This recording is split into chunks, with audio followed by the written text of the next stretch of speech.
All right, you are set.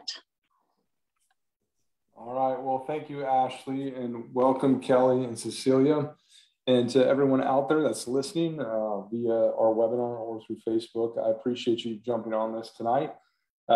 March Disability Awareness Month is what we're going to be talking about, a little bit about the month, but more importantly, just about our efforts as a community to be as inclusive as possible for all people, regardless of their lived experiences. And so tonight, I can't think of two better people to have that conversation with than Kelly Hartman from Outside the Box, as well as Cecilia Coble, City Councilwoman here in the City of Fishers. Thank you both for being here today. Thanks for having us. So I'm going to start, before we get into all the things that are happening in our community and all these efforts. Kelly, tell me, you've had a career serving people with a variety of abilities and have a strong passion for this. I've known you now for several years, and you've always been an advocate. And I guess I've never asked you why. So can you tell me how it is that you brought yourself to this particular subject matter and have been so passionate about it over the years? Honestly, it was a big fat mistake. This is not what I was supposed to be when I grew up, or what I thought I would be when I grew up. But I know, I mean, God has a plan and I'm doing exactly what I should be doing. I actually had a career path set towards inpatient adolescent psychiatric work. And 2 weeks before I was to go off to Atlanta, Georgia and, begin my career, my mom was diagnosed with cancer.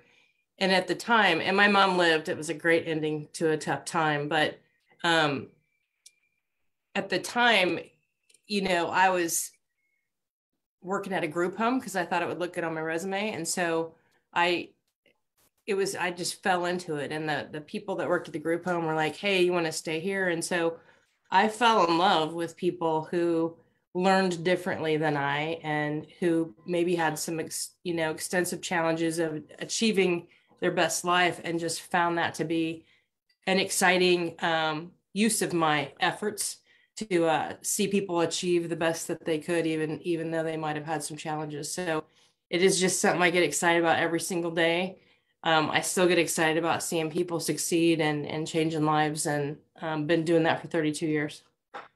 32 years. And so I mentioned Outside the Box, but can you just share with people what is Outside the Box? Outside the Box is a program that was developed to support folks after high school. We have a lot of individuals who have different abilities, who may not quite be ready for college. They may not quite be ready for full-time employment or trade school, but they still need a little bit of training. But after high school, most families are like, and now what, right? I mean, there's got to be more. You can't just stop high school and not have social opportunities and opportunities to learn. And so Outside the Box was developed in 2008 to be different than other day programs. There are many day programs across the state of Indiana. Outside the Box is the only day program that is waiver funded and focused really on 4-to-1 programming, community-based programming, and peer matching. I didn't go to Ball State and say to the first 3 people I saw on the sidewalk, hey, you want to be my friends? You start to want to be with people who have similar values as you, or similar goals. And that's what Outside the Box was built on. It's a curriculum-based program for folks to really achieve their best life. I want to circle back to this concept of kind of integrated community approaches to folks with disabilities. But before we do that, Cecilia, you've been kind of synonymous with this whole movement here in our community, this effort to raise awareness and be a voice for folks with disabilities. Can you talk about how you've come to be an advocate and what has motivated you to do this work? Sure. Well, one of my daughters, my younger daughter, Krista, has autism and intellectual disabilities. And so as a parent of a child with a disability, it can be emotionally draining, psychologically draining, financially draining. And I wanted to always help families. And so prior to being on the city council, I helped with a support group for families with autism, getting them connected with resources and getting medical support and diagnosis and things like that. But during when I was first running for city council, my mother-in-law also had a stroke, and it left her paralyzed. Half of her body was paralyzed. She uses a wheelchair. So in our family, physical disabilities has also been a part of our lives, you know, with my mother-in-law. And so I just had this desire to try to do more at the local level, because there's so many challenges still that need to be addressed at the state and national level. And I thought, why not in Fishers? We have a lot of families that come and move here because of the schools, because of the direct support programs that are available to people who have autism in particular, but various disabilities here. So this is just near and dear to my heart. And sometimes parents, they don't have the time. They can barely get through the day.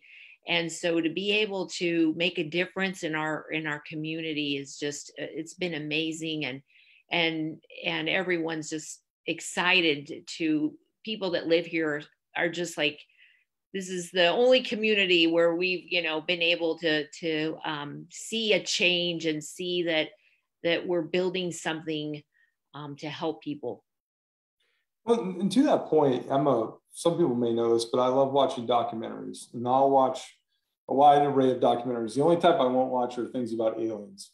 That's just one I won't watch. I'm not into that. But I watched a documentary maybe a month or two ago talking about the history of institutionalization in our country. And so, you know, there was an effort for a number of years where we sent people away that either had cognitive disabilities or even physical disabilities to these homes. And my understanding, as policies changed and people started to see the conditions of those facilities, there's kind of this pendulum swing that came back to say, you know what, no, we're going to deinstitutionalize people.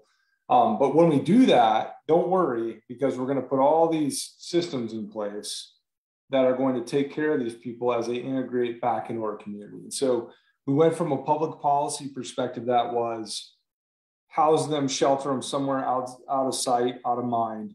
And when we did that, we didn't take care of those people well. People got very upset about that. And we swung the public policy pendulum over to the other side, which is put them back into the community at all costs. But then, you know, we were supposed to put all these support mechanisms in place to allow them to have a successful integration back into our community. So Kelly, you know, when you talk about community-oriented programs, you know, to me, we're living in that policy era of trying to deinstitutionalize and keep people integrated in our community. But can you talk about what the struggles have been around that concept to date and what that means for like a community like Fishers? I mean, how long do I have? That's a pretty loaded question, Mayor. The struggles are that we are in a public policy phase of trying to integrate people into the community. And in doing that, we're, as providers and as, you know, a community, we're looking at ways to integrate folks and follow federal rules in doing so. The challenge currently is that we're in a huge workforce crisis. And while Indiana does not have any institutional beds, 36 states across the country still do. They still have locked facilities. And so when people really, really struggle behaviorally or with psychiatric illness or something, and it's tough sometimes to continue to integrate those folks into the community. And so right now, the biggest challenge is that for a community like Fishers, there are a ton of families in Fishers that have the Medicaid waiver, which means they've scored the golden ticket, right? They have the ability to get staff come and support their loved one in their homes. But because of the challenges of being in a higher socioeconomic, you know, geography, it's really, really tough to get people to work for $14 an hour in Fishers. So there's a lot of challenges right now to getting that public policy to work. And I would say, given the state of the economic challenges we have in this country, that's going to get harder before it gets easier. Right. But we continue to work real hard at it. And it makes a huge difference to be in a community like Fishers, where we actually have begun to foster an attitude of inclusion, as opposed to seeing people with disabilities as a charity.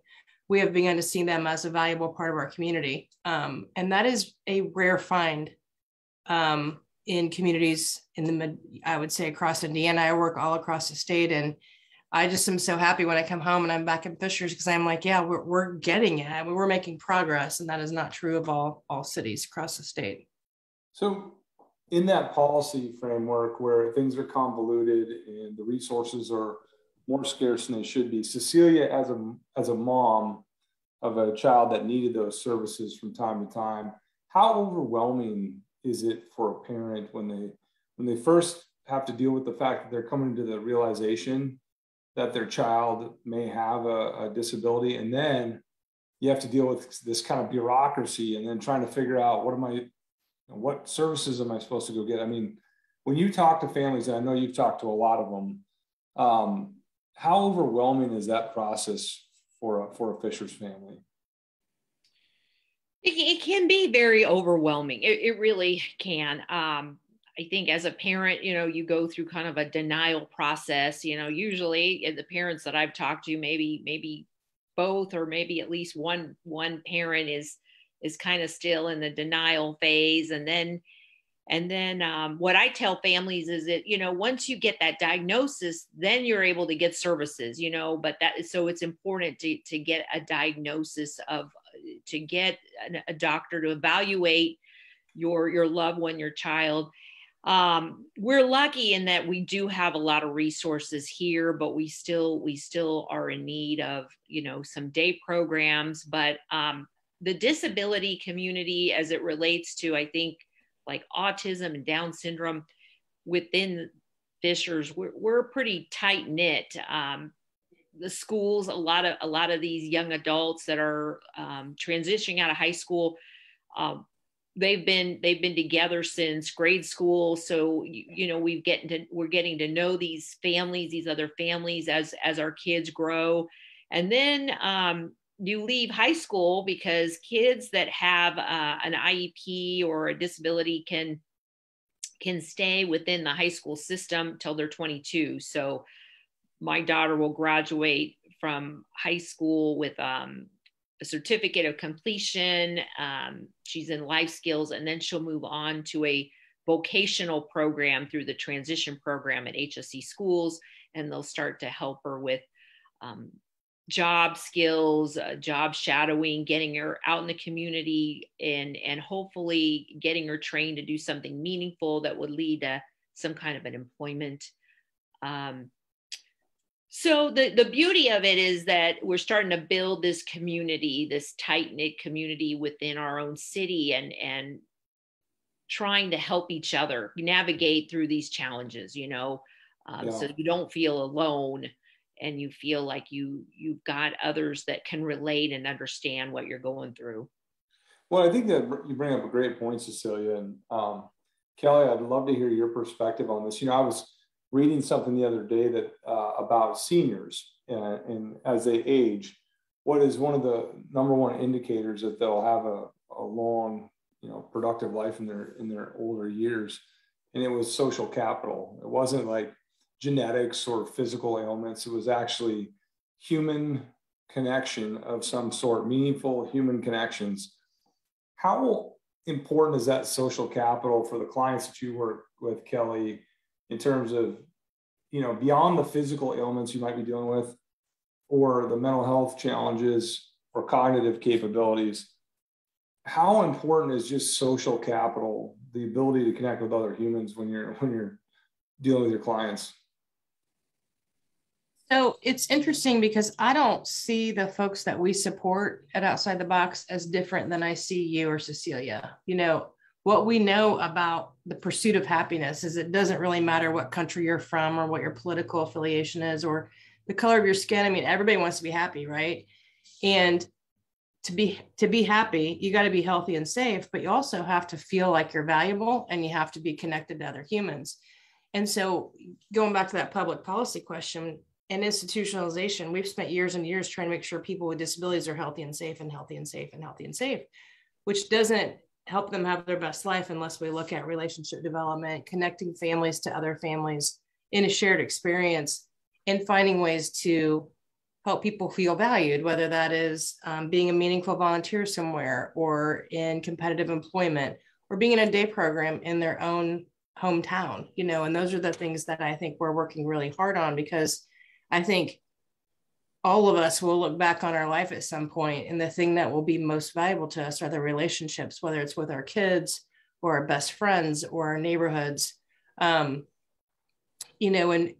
it is really super important. I think it's as important for our folks, if not more important than what we tend to think of in our day-to-day life. Cecilia, we've talked a lot about this at the council level. We just did a housing study, and what was astounding to me was the demand for senior housing that is almost insatiable. We can't build enough senior housing. And I was talking to the fire chief today, and he was telling me last year, we ended the year, our ambulance runs were up 22% from the year before, which is not that crazy, because the year before we were all in lockdown, so there was a lot less activity. But this year, for the first 3 months of this year, we're already 32% higher than we were last year.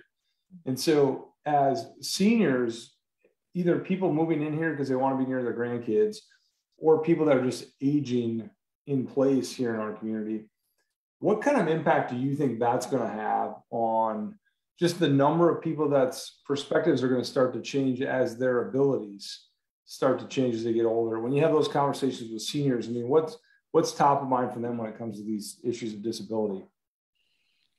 Well, I think, accessibility. So a lot of it is, can I age in place? And some of our old housing stock, it's hard to age in place because it wasn't built with disability in mind or aging in mind, where the doorways are big enough for, like, if you have to use a wheelchair or a ramp or a zero entryway, zero entry where you don't need steps to go up. So these are conversations that I think, universal design to design housing so that you can age in place, so that if you become disabled or you are taking care of a loved one with a disability, or as you age, you have the amenities in place, or you're able to put in grab bars, you're able to transition into the next stage in life because your house is accessible and you're able to live there. So I think those are some conversations we need to look at is, can we start designing things so that everyone can use those facilities, everyone can enter a building, everyone can live in this house, and no matter what the circumstances are, they don't have to move. And the other thing is affordability.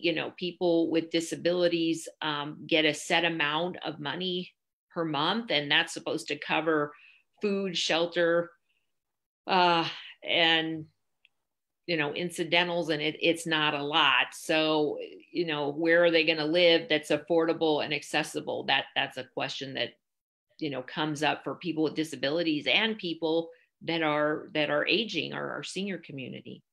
Yeah, it's interesting. When we look at how the market drives these things, there's lots of developers out there looking to cash in on the senior population that wants to downsize from the large home into a smaller home, but still pay a significant amount of money to live in those ranch style homes that are more accessible. What we don't hear a lot about are developers that are anxious to go build duplexes and fourplexes and group home type of developments. We don't hear a lot about that. And I think it's mainly because the economics just don't tend to work real well.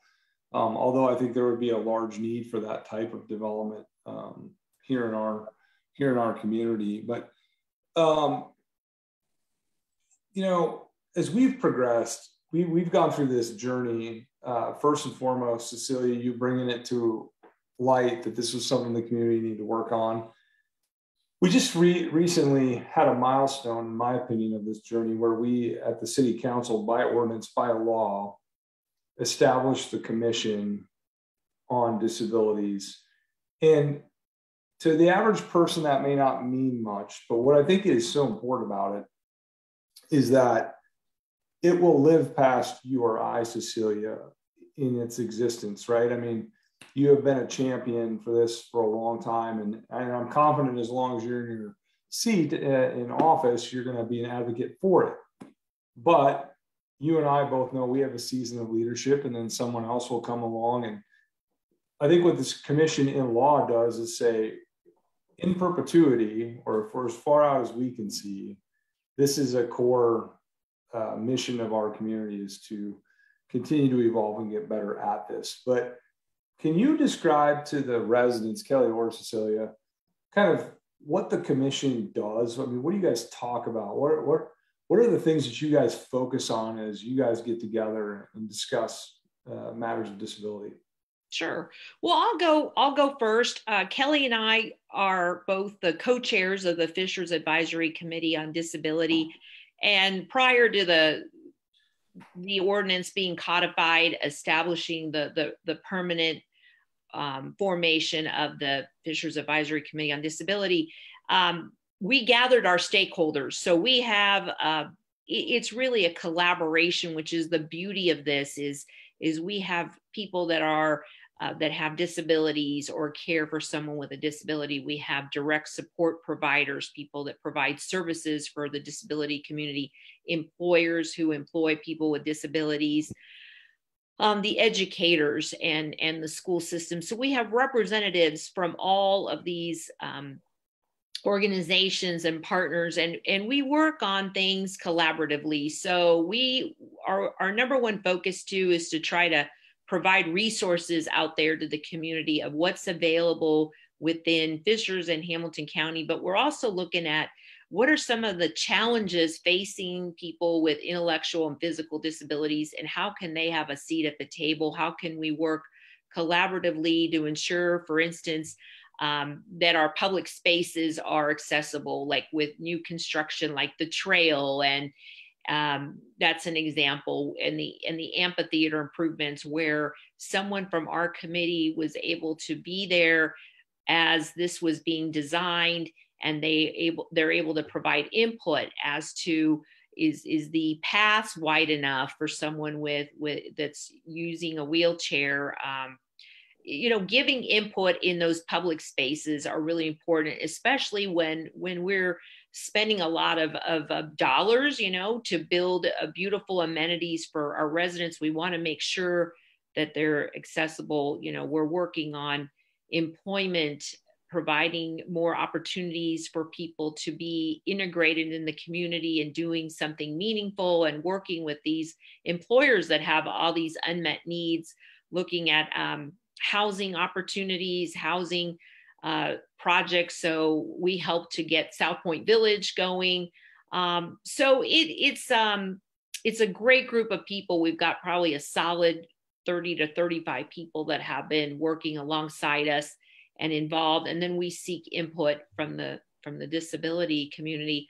I'm sure Kelly could add a little bit more. Kelly, what are your thoughts as you've been working with this committee? I think for people who aren't involved with our group, I think, like the mayor said, it may not seem like a big deal. So we have this committee of people, right? But when I see how we are a force for change, an example was when we looked at South Point Village, and knowing that there was going to be a significant number of units in that building that were going to be accessible, not putting all of the units together, right? So having all the accessible units being integrated within, so that people could live with and without mobility challenges next door to each other. I had a meeting this morning, and I get teary-eyed. I promise, Scott, I won't cry right this No crying today. I know, he gives me a hard time because I cry all the time.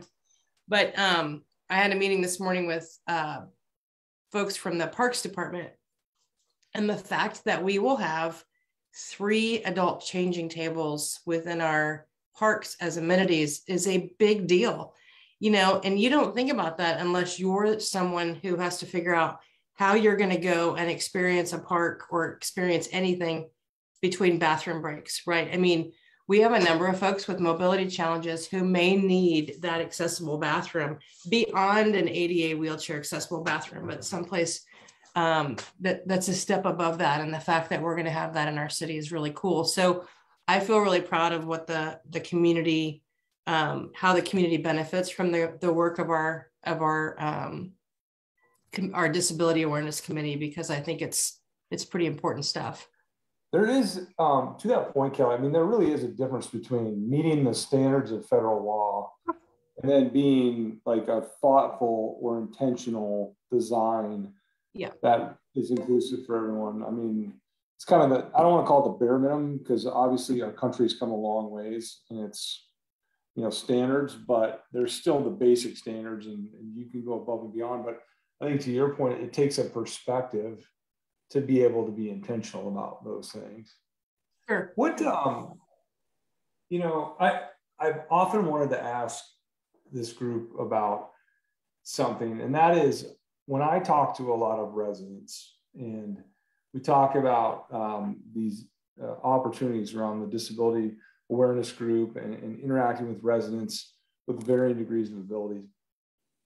Most people, well-intentioned, but terrified to say the wrong thing, terrified to even approach someone who may act different, look different, what have you. So I have really two questions. I mean, to the person who is very apprehensive about making that connection with a neighbor that has a disability or what have you, what advice do you give them? That's my first question. The second question might seem a little odd, but I hope you understand it, where I'm coming from. Where does, in all of these heavy discussions and all these difficulties and adversities that you see people have, where does humor come into the conversation? So first question is, what is your advice to people who are well-intended, but just really apprehensive about how they interact with someone? And the second thing is, in your work, in your body of work, whether Cecilia in advocating in public policy, Kelly, whether it's your work, where does humor fit into what otherwise can seem like a very heavy subject? Go ahead, Cecilia, you go first. Well, we've talked about this in other years when we've celebrated and we've recognized March Disability Awareness Month, is that treat people with disabilities just like you would like to be treated in people first language. People with disabilities are people first. And so look at it that way. And then they happen to have a disability or a challenge, or, this is Johnny and he has, autism, or,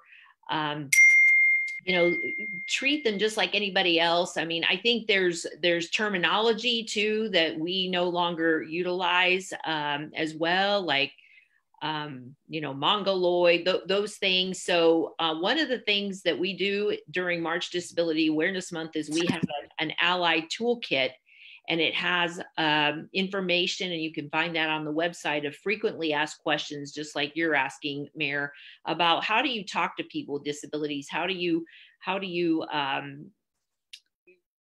make sure that you're respectful and that you, how do you engage in these kind of sometimes conversations that might be uncomfortable for people? But first and foremost is, treat people like you want to be treated as a person first. And then, humor too, there's a lot of, while there's things that are challenging, it can be kind of funny. For instance, which at the time it may not be funny for families, but like my daughter's in unified bowling team at Fisher's High School. So we had she had her first bowling practice there. And the parents usually, they're there to pick up the students and they're hanging out while they're practicing. And there were two young kids, and kind of, I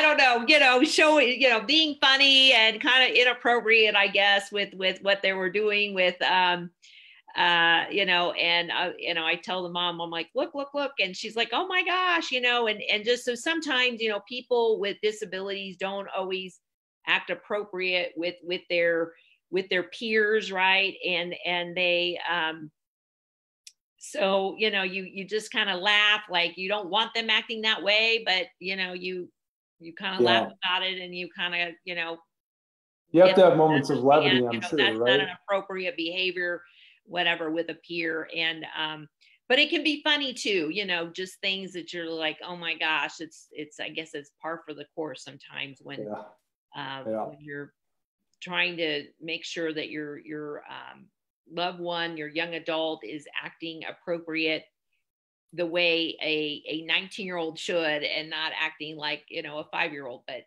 that happens sometimes. But we use a lot of humor within just the caregivers themselves. Sometimes we're watching over each other's kids, and they get into these situations, and it's like, oh my gosh, we gotta get over there and figure it out, because this is not appropriate. But then we laugh because you have to. It gets you through, and sometimes laughing with somebody that gets the situation, it helps, I guess.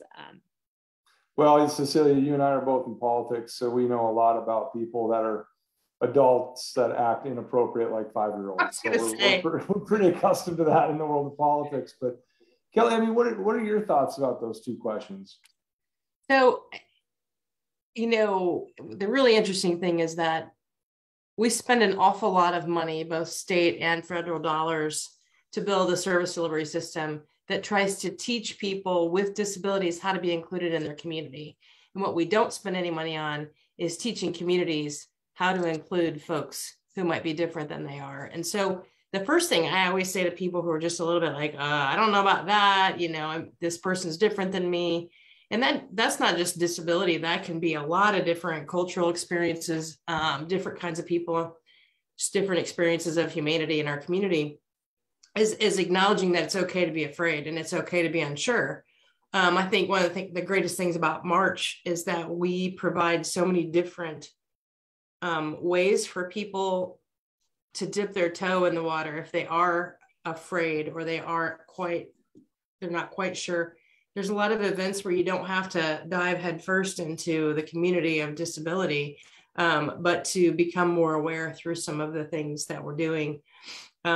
It is pretty good stuff. I mean, me, I think humor is in everything. And what I find is that I spend a lot of time with the individuals that I'm very close to and that I support who happen to have disabilities, laughing at people who don't. So, because, that's the thing, is like, sometimes you just can't imagine how silly people are. I mean, everybody puts their pants on the same way in the morning, and it doesn't matter what your diagnosis is or what might make you different. I think what we don't realize on a day-to-day basis is that more than 26% of all people live in this country have a disability of some kind. That's a lot of people. That's more than 1 in 4. And whether it's mobility or cognitive, vision, hearing, daily life, 26% of all people in this country have some sort of disability. And chances are all of us have, we all have things we're not great at. It doesn't mean there's a diagnosis with it or a label that I can slap on it. But I'm not great at every single thing, So I think the best we can do as far as giving advice to people is to put yourself out there. I think the greatest learning comes from being uncomfortable, no matter whatever you're doing. But, get to know somebody. And I think, a lot of people will be like, oh, my next door neighbor, I know that their daughter has autism and I just don't know what to do. And I think I could speak, Cecilia, you can back me up on this. I'd much rather a neighbor go by and say, I'm not really sure if I can help, but tell me if I can, because I want to be a good neighbor to you.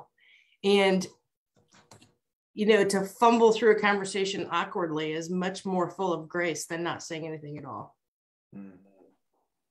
To that point, Kelly, and I think that's well said, what the group that we don't probably spend enough time talking about and identifying ways to support are the caregivers. And that can range. I mean, we often talk about this as parents and kids with different challenges, but you may find yourself a spouse to someone, Cecilia, like your mother-in-law, where all of a sudden your loved one has a stroke or a heart attack or a car accident, and you went from being equals in the household to now being the caregiver. And so, you know, from both your own experiences and then talking to so many different people, what's the next chapter? You know, our health department is starting these peer support groups where we're going to try to build those connections between different folks. And I know you two have worked on that, but where do we need to go as a community to really put the tools in place to help the caregivers?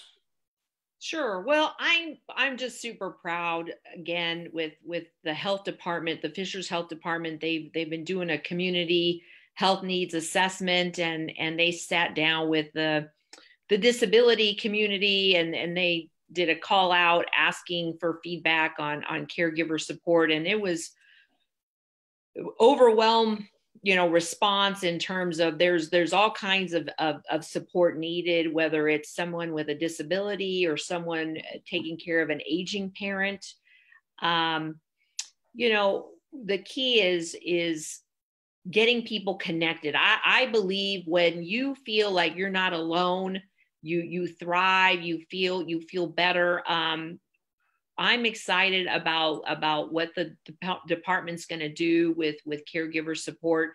Prior to COVID, right before COVID hit, a group of parents and I, Mary Kennedy came up with an idea to start a social club for young adults with intellectual disabilities called Thrive Social Club. It has been a hit. And we started, you know, right before COVID hit, and we were doing the best. We did everything through Zoom, and then we started getting together as things opened up, and we're getting families from other communities, you know, wanting a club in their area. And we got our 501c3, and I'll tell you what's nice about this group is that it's mostly a lot of empty nesters like myself who have a young adult in the family now that can't drive, that you want, especially during COVID, there was so much isolation. You want to be able to get out there and continue with your friendships and do fun things. And so that's what Thrive Social Club does, is we get out there, and it's been great because we're getting to know the caregivers. We're getting to know the parents of these young adults with intellectual disabilities. So we're sharing the joys and the sadness and the challenges.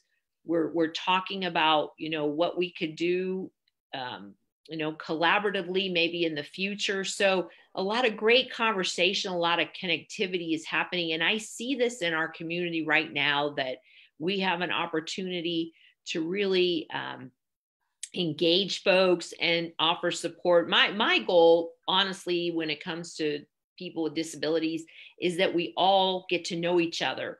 So that we can lean in and help each other with some of these challenges that we might have, and help support each other. And I've seen it with people that have had accidents where their life has changed, and maybe they're in that initial recovery mode, and they don't have the support. And I've been trying to connect families with others who have been through those experiences to help them get through that recovery stage, to help them find the resources for therapy and support. And so I think building that community is really important in all stages in life when it comes to caregiving. I think those are great points. And we do have a couple of questions from the audience I want to hit you guys with here. And by all means, anyone on Facebook or on our webinar, if you have a question, feel free to post those and we'll make sure to answer them. But Kelly or Cecilia, what options exist for adults with disabilities who desire to play, let's say, intramural sports like softball or kickball? And then a follow-up question to that is there support for coaches and volunteers on encouraging kids and adults with disabilities who want to play sports? So, you know, when it comes to kids getting out and being athletic, or people in general wanting to be out and be athletic, especially, Cecilia, you brought this up, as kids transition out of the high school environment and now they're out there, but they still want to recreate, you know, what's your honest and candid observations of those opportunities? Do they exist in our community today? Should they exist in our community? I just want to talk about that. Sure. Well, during high school, for instance, Fishers High School, they have a unified sports program, and it's amazing. So unified means there are peers, and those students with special abilities or different abilities, and they play on a team together and compete with other unified teams. So for instance, there's unified bowling, there's bocce, there's track and field, and it's a IHSAA, sanctioned sport where these students can actually letter. So like my daughter was in the unified track team, and they got runner up in the state. Fishers High School did this past year. So this program is also part of a program that's called Champions Together, which is part of also Special Olympics. So they're kind of a supporter of these teams, unified teams within the high school. So it's growing, and we do have a unified team at HSE High School and at Fishers High School. And once you graduate or you leave high school, the Special Olympics of Indiana is just amazing. So the Hamilton County Special Olympics is very strong. They just did the polar plunge at Eagle Creek to raise money. So a lot of the young adults, and they compete in various sports. There's a whole list of competitive sports that you can be involved with through Special Olympics. And there's adaptive sports teams like hockey.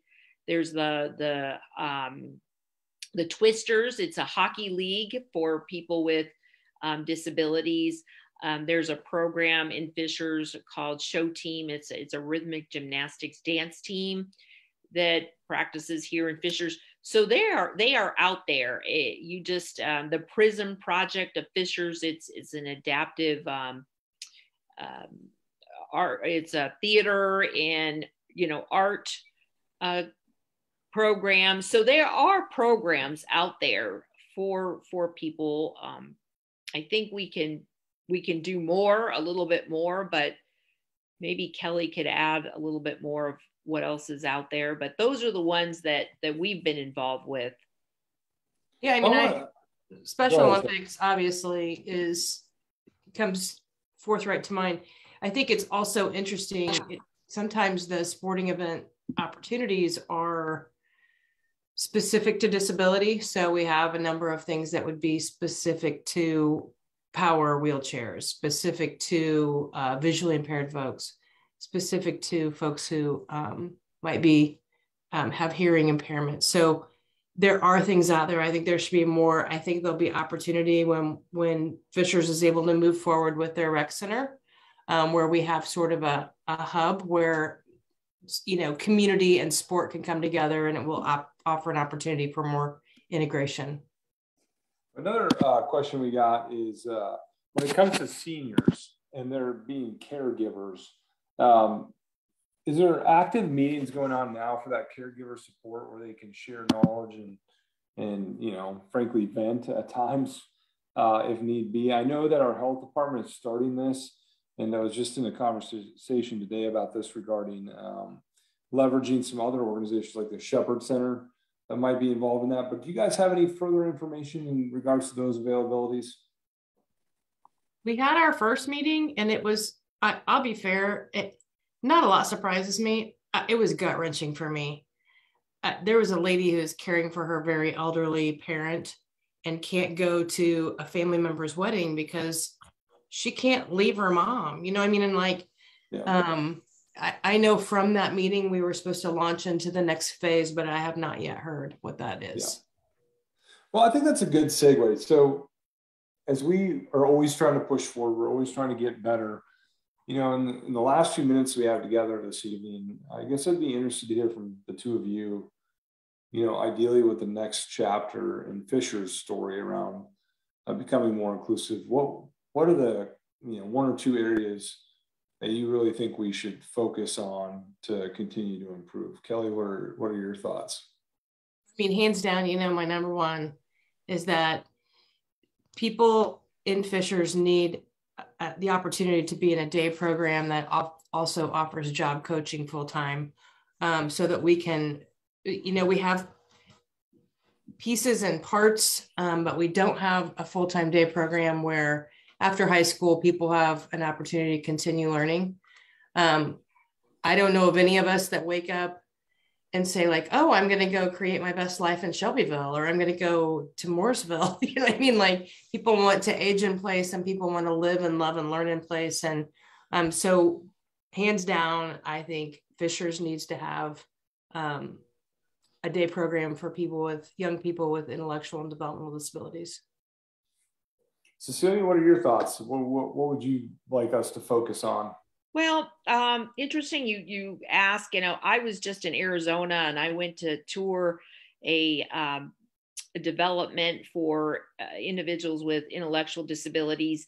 It's a housing development called the Treasure House, and it was started by the Kurt Warner family, and they're looking to expand, and it's almost like a senior living community there, you know, where they have someone that drives the people that live there, and they have activities. They get 2 meals a day, lunch and dinner. So it's an interesting concept, and there aren't that many of these kind of developments in the country, but we need more housing options. We need more South Point villages, but we also need maybe to look at what kind of housing we could do that would provide a little more support for people that don't have exactly that independence to live in that kind of structure. So we're looking right now, there's a group of parents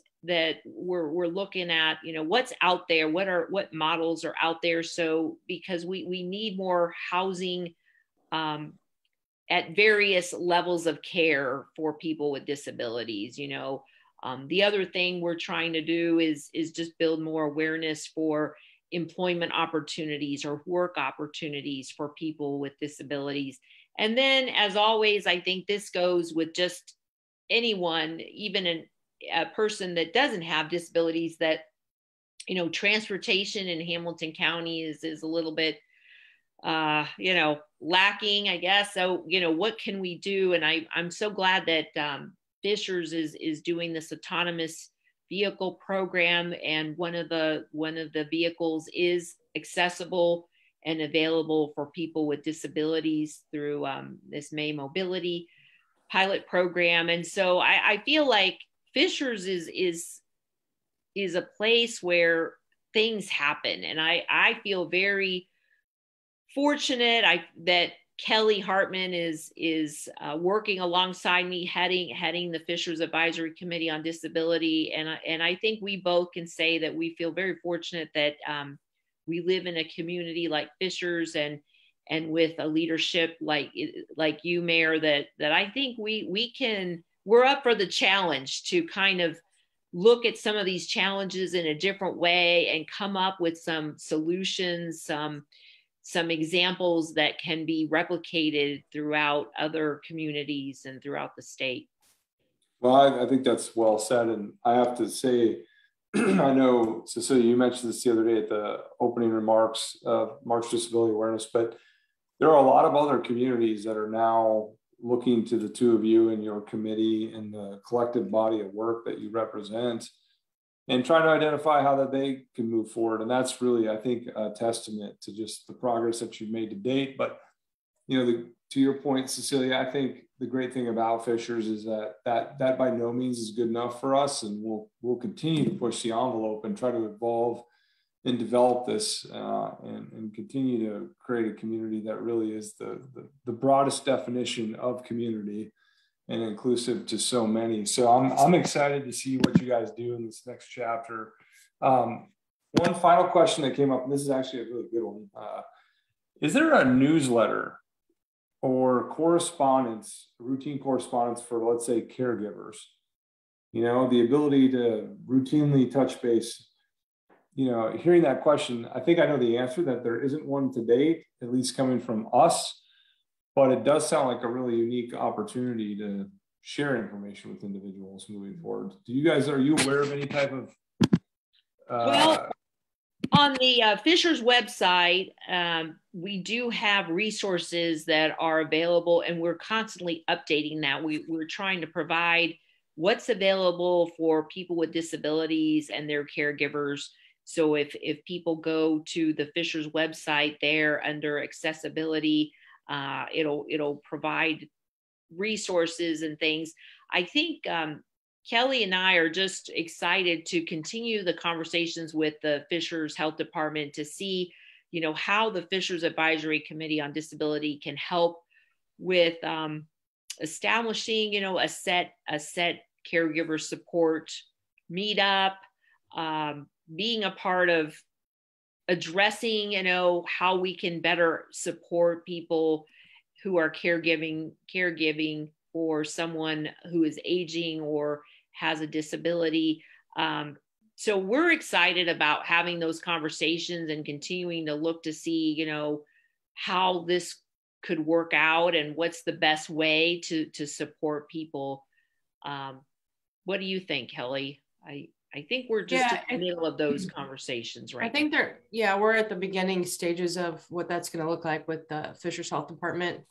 I know one of the suggestions that came out of that group was just having a way for us to share what needs people have. You know, it may not be that I need you to come sit with my 95-year-old grandmother that I'm caring for. I might just need you to pick up a bag of groceries for me, you know, and finding a way to go back to that social connection issue. How do we get a network built in a way that people can communicate? And I fully believe that will come out of that forward thinking initiative that the Fishers Health Department's working on right now. I think you're right. I think there's a lot of passion around, and really, I think that's at the forefront of preventative health and public health. You know, if we're so much of this, when you swim upstream and you realize, well, if you have positive social connections and you have the ability to get to resources, the emergent things, the really bad things that we have to deal with when 911 gets called and lights and sirens are coming, they start to diminish because we've dealt with these things before they ever become an issue. So I do think that that's a huge part of like the next generation of public health. Just going forward, if someone was passionate about this subject and they're like, man, you know, Kelly and Cecilia, they're my kindred spirits on this issue. Is there room on the commission for additional people? Like if they want to get involved and they want to get energized, you know, how do they channel that and to help be a part of what you two and the rest of the commission are trying to do? Sure. So we have, like I said, committees. And so we're very open to bringing in as many people as we can. Like I said, we need ideas. We need to work collaboratively. So if people want to get involved, they can reach out to either Kelly or I, send me an email. Ross Hillary, our ADA coordinator, fields inquiries that come in and he'll forward those emails on to us and we get people plugged in. We're meeting on a quarterly basis. Our next meeting will be in April. And if you sign up to receive the City of Fishers newsletter, the city's providing everybody that information of when the meetings are. And we're just encouraged that more people will get involved because we need people at the table. So there's a lot of opportunity. Well, Kelly, Cecilia, it's 9 o'clock. It's a Monday night, so I'm sure everybody's tired already from their first day of work this week. But you two really are the definition of what can happen when citizenry decides to take an initiative upon themselves and really try to push the envelope to serve their community better. And I can't thank you enough for that. And to the rest of your colleagues on your commission. And I look forward to continuing to work with you guys. For anyone that's interested, by all means, check out our website so you can find out all the great activities that are happening this month. And most importantly, if you're someone who is looking to connect or you're just struggling around issues of disability, by all means, reach out to any one of us. These two will take your call in a moment's notice. I know that about both of them. And I hope everyone has a wonderful evening. And Cecilia and Kelly, I will see you soon. Thank you, Mayor. Have a good night. Thank you.